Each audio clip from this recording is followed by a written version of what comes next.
এমপিওভুক্ত শিক্ষকদের জন্য দারুণ একটি সুখবর দিয়েছেন মাউশি ডিজি। তিনি ডেইলি ক্যাম্পাস নামক এই পত্রিকার মধ্যে তিনি উল্লেখ করেছেন, ধৈর্য ধরুন, অচিরেই সব ভোগান্তির শেষ হবে।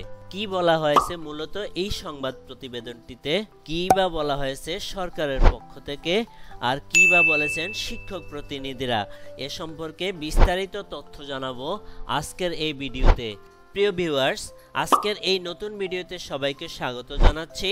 আপনি যদি আমার চ্যানেল রফিকুল এডুকেশন বিডিতে নতুন হয়ে থাকেন, অবশ্যই চ্যানেলটিকে সাবস্ক্রাইব করবেন, আর ভালো লাগলে লাইক কমেন্ট করবেন। তাহলে চলুন শুরু করা যাক।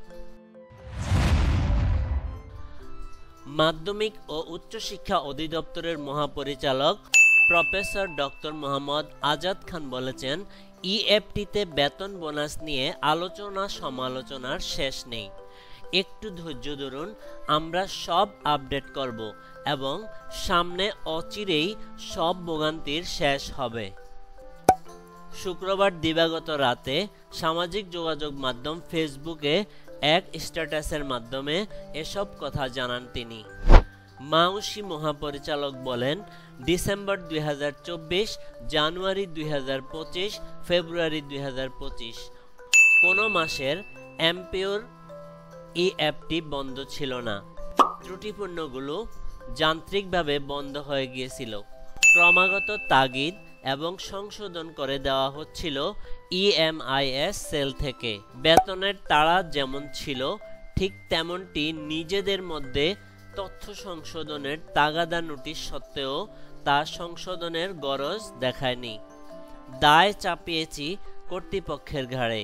শেষতক অনেক শ্রমে যে অবস্থায় যাবতীয় কাজটি আপডেট হয়েছে এবং ঈদুল ফিতরের সব ভাতাসহ অর্থ ছাড় করা হয়েছে, তার ধারাবাহিকতা নিম্নরূপ।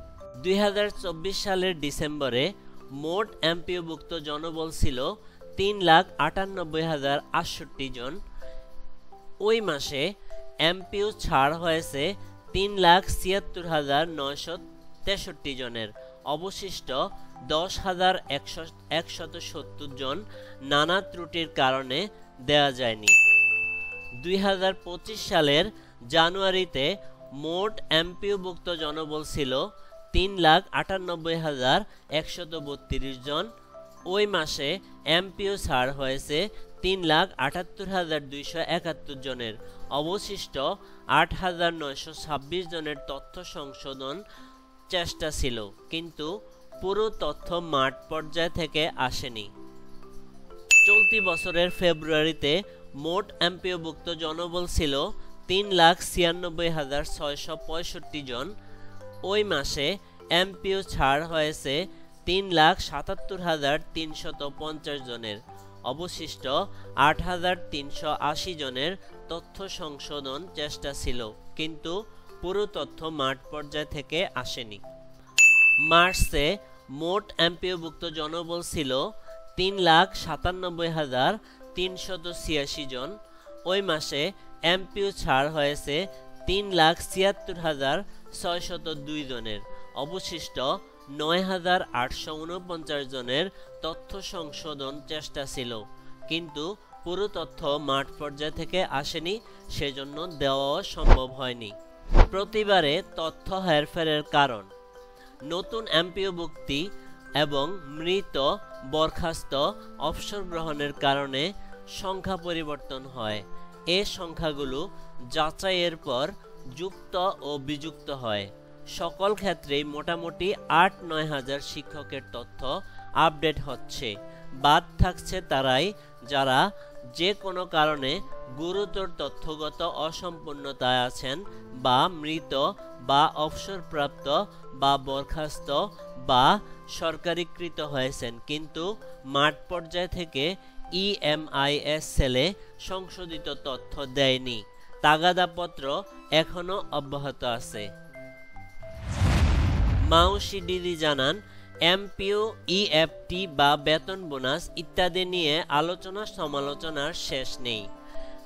একটু ধৈর্য ধরুন, আমরা সব আপডেট করব এবং সামনে অচিরেই সব ভোগান্তি শেষ হবে ইনশাআল্লাহ। সম্মানিত শিক্ষকবৃন্দ, এই ছিল আজকের পুরো তথ্য। আশা করি ভিডিওটি আপনাদের ভালো লেগেছে। যদি ভিডিওটি ভালো লেগে থাকে অবশ্যই লাইক কমেন্ট করবেন। আর সবার সুস্বাস্থ্য ও দীর্ঘায়ু কামনা করে আজকের ভিডিও এখানে শেষ করছি। আবার দেখা হবে নতুন কোনো ভিডিও নিয়ে। সে পর্যন্ত সবাই ভালো থাকবেন। আল্লাহ হাফেজ।